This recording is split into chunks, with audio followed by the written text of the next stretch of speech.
Agora, falando de hoje especificamente, a gente consegue notar dois possíveis cenários, né? Primeiro, dois possíveis gatilhos de entrada interessantes, né? Primeiro gatilho seria esse aqui, certo? Esse gatilho aqui, por quê? O que é que está acontecendo aqui? O que aconteceu? Deixa eu apagar aqui para ficar mais fácil de entender. O que é que está passando nessa região? É de madrugada, né? Mas só por estudo mesmo. O mercado veio, recuou até uma região de 0,5 de FIBO com essa troca de polaridade. Então o mercado veio, retestou essa região. Então o que é que a gente deve observar nessa região?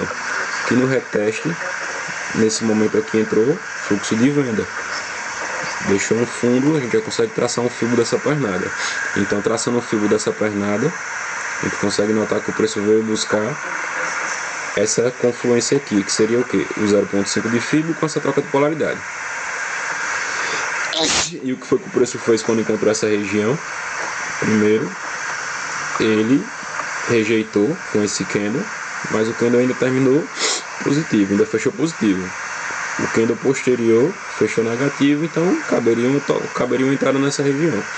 Então,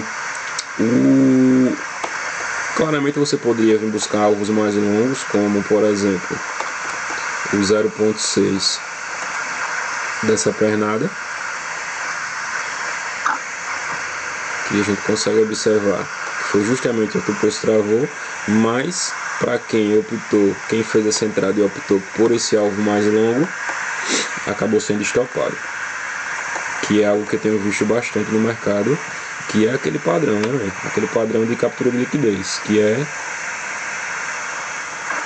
para depois o preço desenvolver. Primeiro ele vem buscar essa região de stops aqui, para depois se desenvolver. Então eu fico seguro, caso eu leve o stop aqui, e me posicionar novamente na mesma região, porque eu sei que tem uma grande chance do mercado agora desenvolver.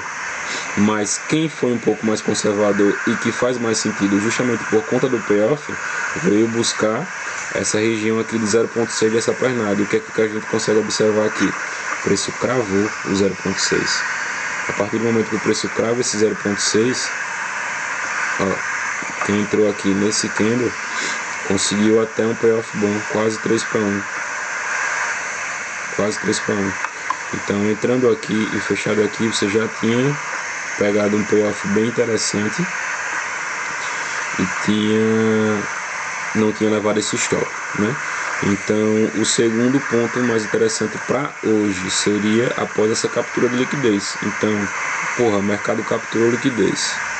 Capturou liquidez desse topo aqui. Está na região de troca de polaridade com 0,5. Formou um candle desse, você entra, né? E tendo em vista que o mercado tem liquidez para desenvolver com um pouco mais de força, sendo que aqui não teve, claramente está entrando oferta nessa região, aí você buscaria um alvo um pouco mais longo, que seria o 0,6 da pernada maior. Então, se você entra aqui nesse candle, o seu stop viria para esse 0,6. Aqui eu já tenho um payoff melhor, 3,8. Então o que é que a gente consegue notar com isso? O mercado não tinha capturado liquidez aqui, ele desenvolveu somente até 0,6 dessa pernada, então ele não teve força de venda, força de oferta suficiente para fazer uma boa desenvoltura. Após a captura de liquidez, o mercado teve uma força maior para desenvolver. Essa foi as duas primeiras operações que fariam sentido. E agora para que eu peguei, né? Eu peguei essa aqui. Que foi já de manhã, 10 e tanta da manhã, né? Eu peguei, foi nesse 0,5 aqui, com troca de polaridade. 10 e meia da manhã. Então, troca de polaridade com 0,5.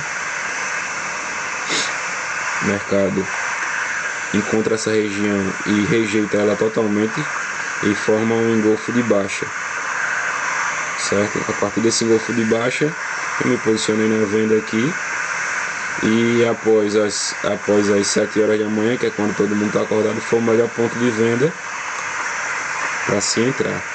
Então eu peguei o gatilho no 15 minutos, então o stop ficou um pouquinho mais caro e o meu alvo ainda não pegou. Meu alvo está um pouquinho mais abaixo, peguei um alvo um pouquinho mais longo. Mas caso você tivesse seguido esse racional de desenvolver novamente até essa região, você teria pegado um payoff de 4 para 1. Então seria um ponto bem interessante para se entrar, até melhor do que as outras, né? Por conta dessa estrutura que está bem mais bonita nesse cenário. A gente consegue, apesar do mercado estar lateral, a gente consegue notar claramente topos menores, né? Topos menores. Então claramente o mercado está seguindo uma tendência melhor de baixa. Então essa operação que eu peguei, apesar de não ter filtrado dessa forma, não ter analisado dessa forma, eu vendi aqui e estou esperando o preço vir buscar outros alvos. Então para hoje o melhor cenário para se entrar vendido em árbitro seria esse.